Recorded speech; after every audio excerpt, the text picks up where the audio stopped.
Hello friends, welcome to the channel of Digital to Real. Today we are going to discuss about gate level modeling in Verilog. So at gate level, digital logic design is described in terms of the gate. So we know digital logic is made up of gates, and at gate level it is described in terms of the gate. Means in Verilog library we have the primitive gates available with us for AND gate, NAND gate, NOR gate, XOR gate. So we make use of those primitive gates in the library in order to design the logic circuit. So gate instantiation of AND or OR gates. We will see how to instantiate the AND or OR gate. So gate instantiation of AND or OR gates. So I am declaring out in1 and in2. These are the three wires. They are of type wire. Okay, they are net type. No. So how to instantiate the basic gates? We will see. AND gate is the primitive AND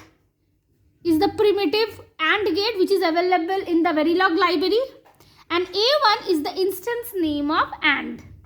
A1. So A1 instance of AND, it has the out, in1 and in2. These are the two inputs, and out is the output of the two input AND gate.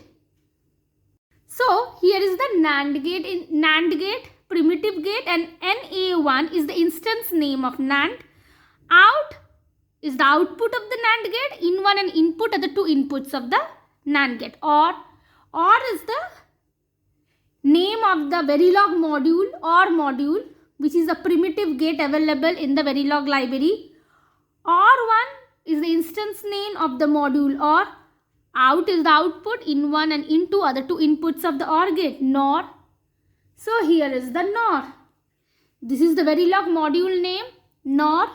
Instance of the NOR gate is NOR1. Out is the output. In1 and input are the two inputs of the NOR gate. XOR. This is also the Verilog module XOR, which is present in Verilog library.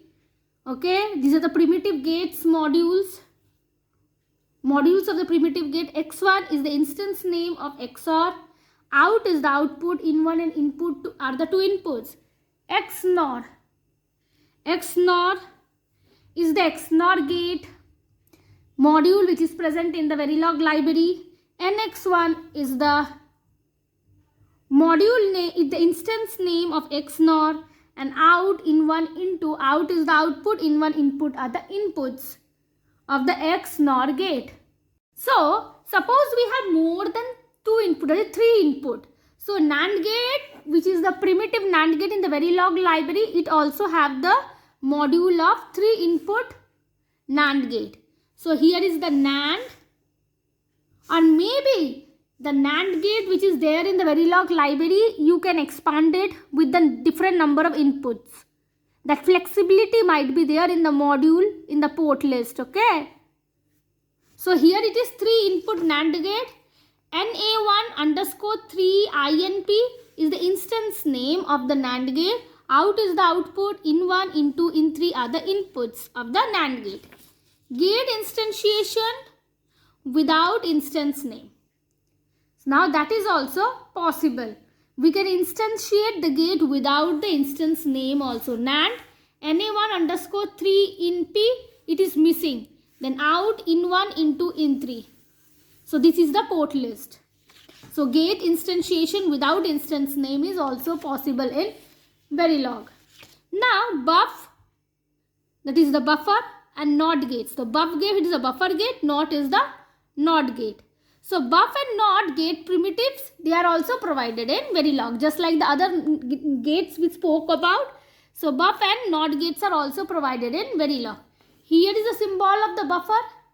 In is the input, out is the output, and here is the buff. It is the symbol of the NOT gate which does the NOT of whatever is the input. 0 becomes 1, 1 becomes 0.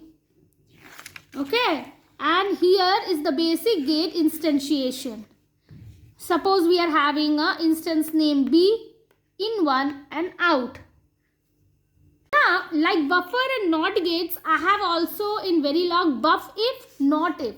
So we have the control inputs for this particular gates, buff if and not if. So buff if 1, suppose these are the instance of buff if 1 and buff if 0, not if 1, not if 0. So how it would look? It would look like this. Control input is there, in and out. Okay. And here is the control input is logic 1. Here is the control input not is provided here. This is a control input logic 0. Okay, that is buff if.